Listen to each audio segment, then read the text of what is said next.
Hey, Chattanooga, it's your girl Zainab K here with Brewer Media Group. And as the temperatures rise this summer, many are looking to cool down indoors, which could cause an increase in your in your utility bills. But there are smart ways to stay cool and save money. And here to tell us all about it is Nate Thomason, EPB Energy Pro, with those tips. How are you doing today?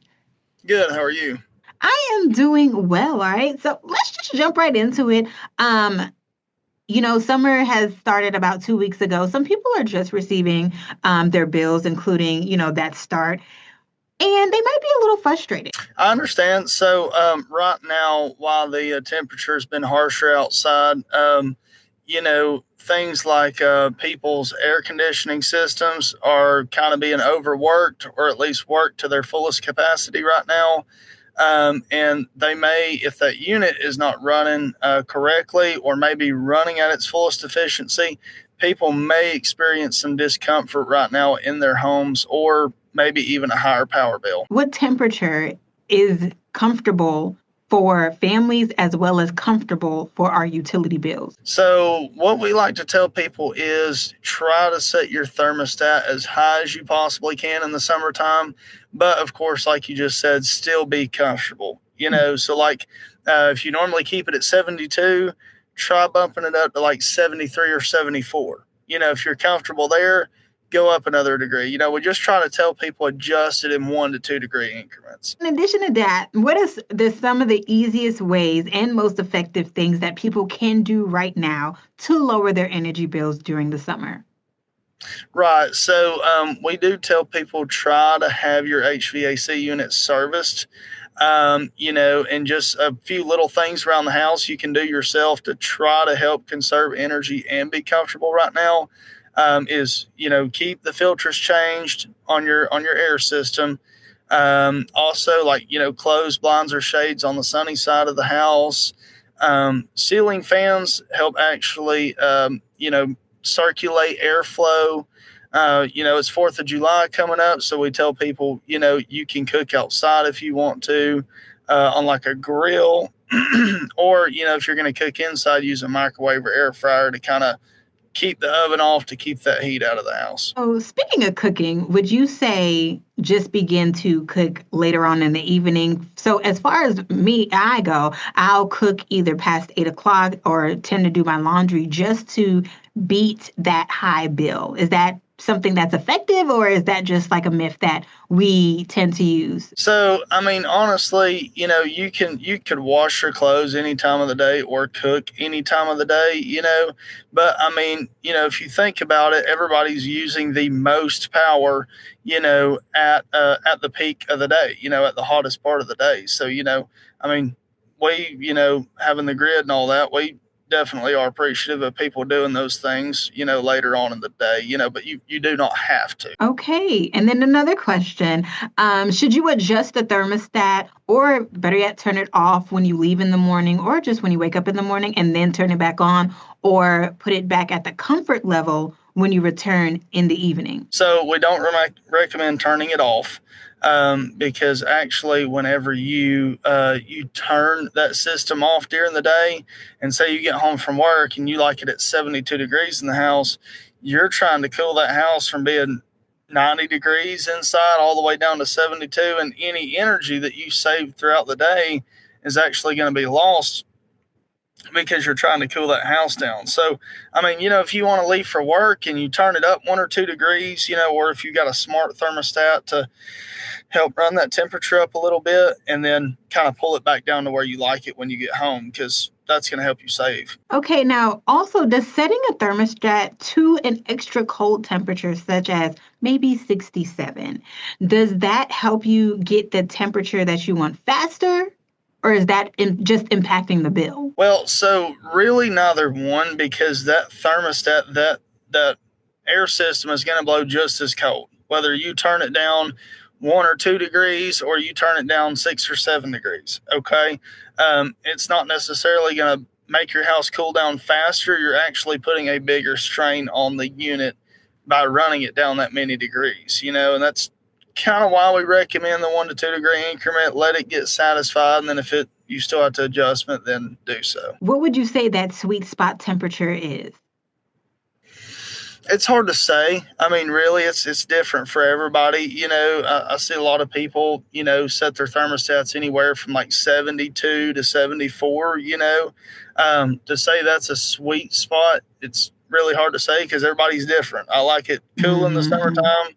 Some people take advantage of the heat and they like it warm. So it Yeah. really varies from household to household. Okay. Now that we talked about some tips, are there any EPB programs or incentives that customers can take advantage of to be more energy efficient despite the weather? Yeah, so we have what we call the home energy checkup, where, like, maybe if you're not sure how efficient your home is and you want us to come out and look at your attic insulation and how well your home's sealed and your duct work and your windows and things like that, you can call our hotline number, 648-1EPB, or go online to schedule one of these checkups at epb.com. And what it is, an Energy Pro comes out to your house and they do a full detailed energy assessment, and they send you a report with all of our recommendations. Okay. And then we also have rebates with TVA right now. So to help rebate for any of those upgrades. Now, when those pros come out and they send those recommendations, I know you guys have seen people with these energy efficient appliances and LED lighting. Do those make a noticeable impact when it comes to the bill, or is it more of a long-term thing? So like I said, it depends on what type of upgrade you're going to do. Okay. So, like, what we generally recommend on appliances is, like, if you got decent appliances right now, but they're not Energy Star rated, um, you would not see your return on investment basically is not going to be worth it to just immediately pull those appliances out if they're working fine and put in like Energy Star rated appliances. But we put on our recommendations. If it does go out, say your refrigerator goes out, it's worth a little bit of extra money to go ahead and buy the Energy Star rated appliance. And you mentioned the light bulbs too.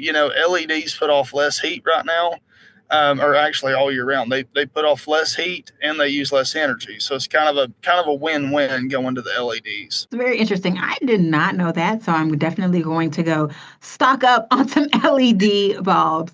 What is a big energy no-no for any household on average? Let's possibly say start with your household. What is one energy no-no that you're just like, no, we cannot do this at all? Say if an individual has a big house, and they just close one section of the house off because maybe they don't use that part, and they may even bring in like a little small air conditioning units, something that's maybe supposed to be used temporarily instead of using their actual system, and honestly, a lot of times those smaller little mobile or, window units can actually use just as much, power as your normal unit, depending on how many you have.